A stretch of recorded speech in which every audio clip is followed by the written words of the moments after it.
गुरु प्यारे साध संगत जी, प्यार से कहिए धन्य निरंकार जी। साध संगत जी, दास आप जी सभी संत महात्माओं के चरणों में एक छोटी सी कहानी लेकर आया है। आशा है आप जी सभी संत महात्मा इस कहानी को लास्ट तक जरूर सुनेंगे। साध संगत जी, एक बार की बात है, समुद्र के किनारे एक छोटा सा गांव था और उस गांव में जितने भी लोग थे साध संगत जी, काफ़ी सीधे साधे थे और सभी साध संगत जी प्यार से उस गांव में रहते थे, आनंदमय माहौल के साथ रहते थे और सभी जो है ऐशो आराम की ज़िंदगी उस गाँव में बिता रहे थे। साथ संगत जी, उस गांव की एक खासियत थी कि उस गांव जो समुद्र तट पे बसा हुआ था, उस तट से अगर समुद्र के बीचों बीच देखा जाए तो साथ संगत जी वहाँ एक चमचमाता हुआ द्वीप दिख रहा था। साथ संगत जी, वह द्वीप का जो है काफ़ी पुराना किस्सा था कि वहाँ जो है कोई इंसान नहीं जा सकता और किसी का साहस भी नहीं था कि वहाँ जा सके। साथ संगत जी, एक दिन की बात है, उसी गाँव के दो मित्र जो है वह इस बात पे चर्चा करने लगा कि हम जो है उस द्वीप पर यात्रा कर जो है पहुँचेंगे।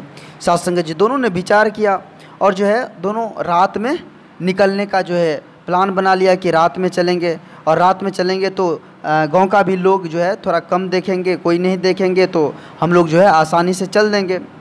साथ संगत जी, वो जो है दोनों ने अपना जो है नाव लिया और यात्रा को आरंभ कर दिया। सारी रात साथ संगत जी नाव चला रहे थे।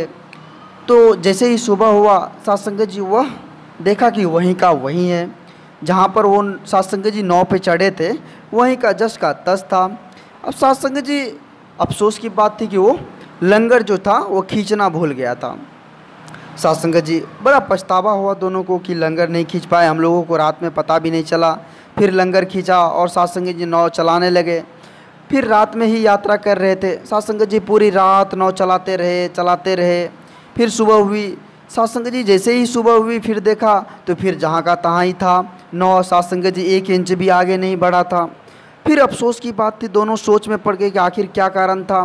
साथ संगत जी, कारण यही था कि दोनों जो है विपरीत दिशा में ही नाव खे रहे थे।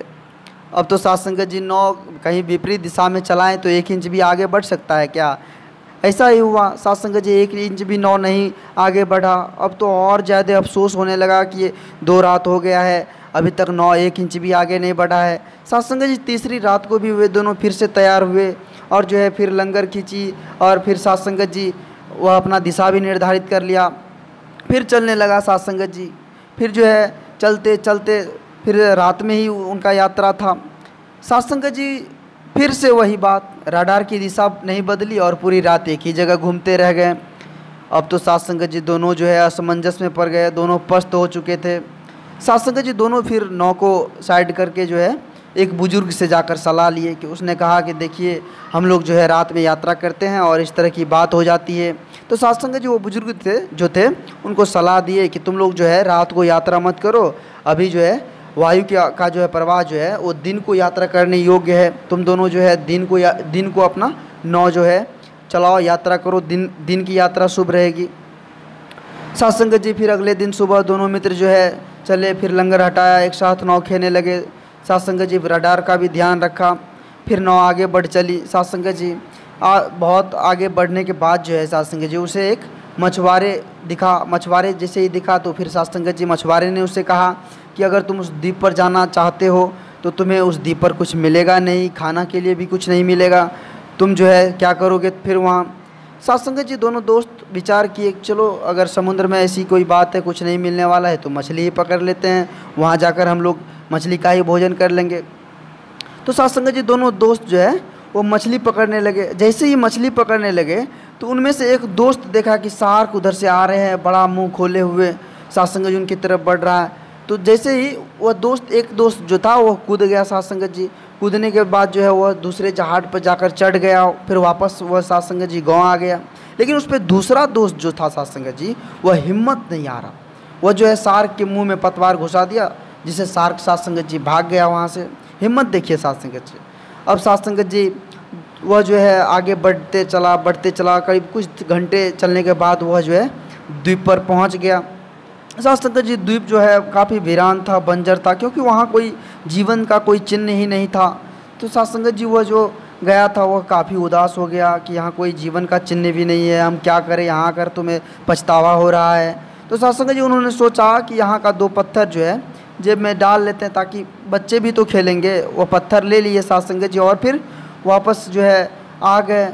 आए साथ संगत जी, पत्थर था तो पत्थर का क्या मोल, तो वो बच्चे को खेलने के लिए दे दिया। साथ संगत जब उसके बच्चे जो है ऐसे ही गांव में पत्थर से खेल रहे थे, तो साथ संगत जी खेलते वक्त जो है एक सुनार जो है उस पत्थर को देख लिया। उसका नज़र जो है उसके बच्चे के हाथ में जो पत्थर था उस पर पड़ गया। साथ संगत जी, साथ संगत जी जैसे ही देखा वह पत्थर जो था काफ़ी कीमती पत्थर था। साथ संगत जी वह जो है वो हैरान हो गया, जाके उनके पिताजी से पूछा कि यह बेशकीमती हीरे है। तो साथ संगत जी उसके पिताजी काफ़ी खुश हुए कि वाह हीरे है, हमने तो ये सोचे कि यह कोई ऐसे ही पत्थर है। साथ संगत जी अगर वो इंसान सोचते कि हम उस द्वीप पर जा रहे हैं और बेकार काम कर रहे हैं, तो साथ संगत जी आज वो बेशकीमती हीरे को प्राप्त नहीं कर पाते। साथ संगत जी संघर्ष जो होता है ना, वो सफलता, कहते कहावत भी है कि असफलता का मतलब है कि सफलता का प्रयास जो है पूरे मन से नहीं किया गया है। वही आदमी असफल होता है साथ संगत जी, जो पूरे मन से प्रयास करता ही नहीं। साथ संगत जी कुछ लोग ऐसे होते हैं जो गोल तो बड़ा सेट कर लेते हैं लेकिन उसके अनुरूप कार्य करते ही नहीं, जिसके कारण साथ संगत जी वे सफल नहीं हो पाते हैं। इसलिए साथ संगत जी दास साहब जी सभी संत महात्माओं के चरणों में एक छोटी सी कहानी रखा, और साथ संगत जी इस कहानी से हमें बहुत बड़ी सीख भी मिलती है कि हमें जो भी काम करते हैं उस काम को मन लगाकर करना चाहिए और तब तक करना चाहिए जब तक कि हम सफल नहीं हो जाते। साथ संगत जी दास आप जी सभी संत महात्माओं के चरणों के धूल के समान है, और आप जी सभी संत महात्माओं के चरणों के छत्र छाया में दास जीने पलने और बड़े होने का एक प्रण सा लिया है। साथ संगत जी आप जी सभी संत महात्मा दास पर कृपा बनाए रखना। आशा है आप जी सभी संत महात्माओं को यह कहानी अच्छा लगा होगा। अगर अच्छा लगे तो साथ संगत जी सभी संत महात्माओं के बीच शेयर करें और दास के चैनल को सब्सक्राइब करना ना भूलें। साथ संगत जी प्यार से कहिए धन्य निरंकार जी।